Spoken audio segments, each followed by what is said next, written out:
8h moins 20, nous recevons non pas un mais deux invités ce matin. Aline et Patrice Billy, ce couple de Niçois qui se bat depuis près de 2 ans pour adopter un enfant haïtien. Ils pensaient toucher au but lorsque Junelle, 3 ans, a été victime du terrible tremblement de terre de janvier dernier en Haïti. Après une descente aux enfers, Aline et Patrice ont remonté la pente et entamé une nouvelle procédure d'adoption qui pourrait aboutir d'ici la fin de l'année.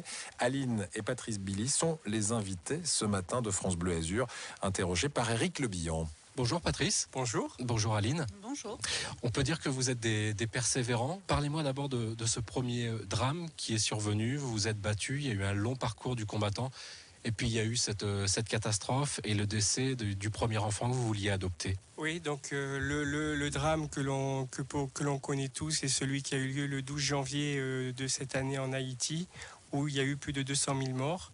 Et nous avions un petit garçon qui nous avait été attribué à la crèche Notre-Dame de la Nativité et pour lequel malheureusement cette crèche a subi 53 décès d'enfants dont le nôtre. On vous a d'abord dit que l'enfant était vivant. Nous sommes restés une semaine d'abord dans l'attente pour avoir des nouvelles, compte tenu que les communications téléphoniques ne passaient absolument pas. Nous sommes arrivés enfin à avoir quelqu'un sur place qui nous l'a annoncé vivant, en bonne santé. Et malheureusement, on a appris une semaine plus tard qu'on s'était trompé puisqu'il avait un frère et qui portait le même prénom que lui. Et donc, il y a eu confusion sur la personne. Là, Aline, c'est un peu le monde qui s'écroule à ce moment-là. C'est pas un peu le monde qui s'écroule, c'est totalement le monde qui s'écroule. J'ai fait une dépression. J'ai fait un séjour en clinique. Et le mot n'est pas trop fort. J'ai été shootée au Médoc pendant plusieurs mois pour tenir le coup. Et puis, Parce qu'il y a le drame, effectivement, et puis on se remémore aussi tout le parcours qu'il a fallu pour que ça s'écroule d'un seul coup. Oui, exactement. On avait eu notre fils la veille du décès, la veille de son décès, la veille du séisme. Ses derniers mots étaient « Papa et maman, on t'aime ». Donc il a fallu remonter la pente. Oui, et aujourd'hui, oui. vous avez encore entamé une deuxième démarche, Exactement. encore un parcours du combattant avec d'autres difficultés. Il a 3 ans, il s'appelle Dukens. Dukens. Et expliquez-nous un petit peu où vous en êtes aujourd'hui. Aujourd'hui, où on en est, donc c'est un petit garçon qui a 3 ans quand il nous a été attribué, qui ressemble comme 2 gouttes d'eau à Junelle alors qu'ils n'ont absolument aucun lien de parenté. C'est un petit garçon qui est très timide mais très très très attachant, pour lequel nous avons fait sa connaissance au mois de juin.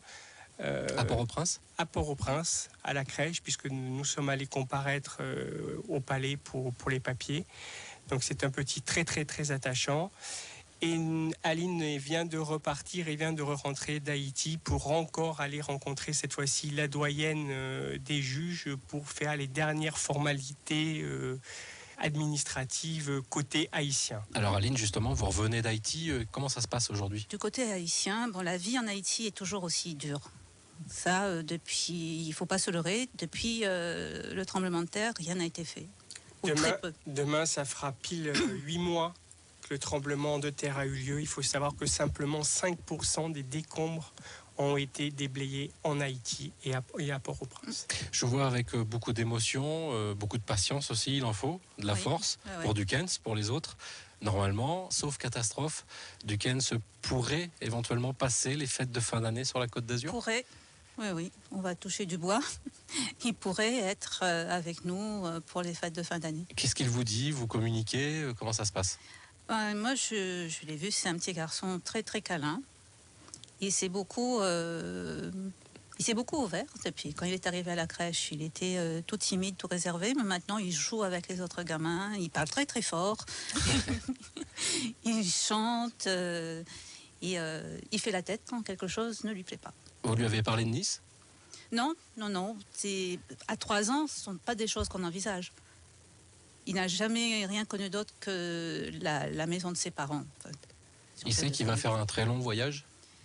Je lui en ai parlé, mais comme tous les gamins de 3 ans, pour lui, c'est totalement abstrait. On lui a montré des photos de papa, de maman, de papy et de mamie, de la famille. On lui a un petit peu expliqué un certain nombre de choses pour qu'il ait déjà quelques repères, bien évidemment. Mais on le fera beaucoup plus profondément le jour où on ira le chercher. On lui expliquera qu'il y aura un long voyage, un avion et tout ce qui va se passer derrière. Oui. Un dernier mot, Aline et Patrice, vous conseillez quand même à des parents d'entamer des démarches d'adoption, même si c'est un long parcours du combattant ? Si Si c'est vraiment devenir parent, c'est au fond de soi. C'est une démarche vraiment profonde. Ça peut en décourager quand on voit tous les obstacles qu'il y a, outre les catastrophes naturelles évidemment, mais rien tout que les... dépend de son envie d'être parent. On l'a au fond de soi. Voilà, si vraiment on en a envie, c'est pas ça qui doit nous arrêter. Il faut pas lâcher parce qu'il faut être très clair. On nous met des bâtons dans les roues à toutes les épreuves et on nous a toujours dit qu'on n'aurait pas d'enfants. Aujourd'hui, la France, non, c'est pas de la polémique. Je veux juste dire qu'aujourd'hui, la France essaye de nous aider enfin sur les dossiers, sur les 370 enfants qui restent là-bas. On leur demande juste de nous aider encore un petit peu plus par rapport à tout ce qu'on a subi. Simplement, c'est vrai que normalement en France, la France souhaiterait abandonner l'adoption individuelle, ce qui va rendre encore plus difficile l'adoption pour des parents âgés d'une quarantaine d'années comme nous. On est considérés comme des vieux. Donc je dis aux parents qui ont envie d'adopter aujourd'hui, battez-vous, rapprochez-vous de tous les parents qui ont déjà adopté des enfants et qui pourront eux vous donner les bonnes ficelles et surtout ne pas lâcher au moment où vraiment vous en avez marre et vous avez envie de passer totalement à autre chose. Allez, on finit par une note d'optimisme, on croise les doigts, on touche du bois, on souhaite avec un peu d'avance la bienvenue à Duquesne sur la Côte d'Azur. Merci à vous deux, bonne journée. Merci beaucoup.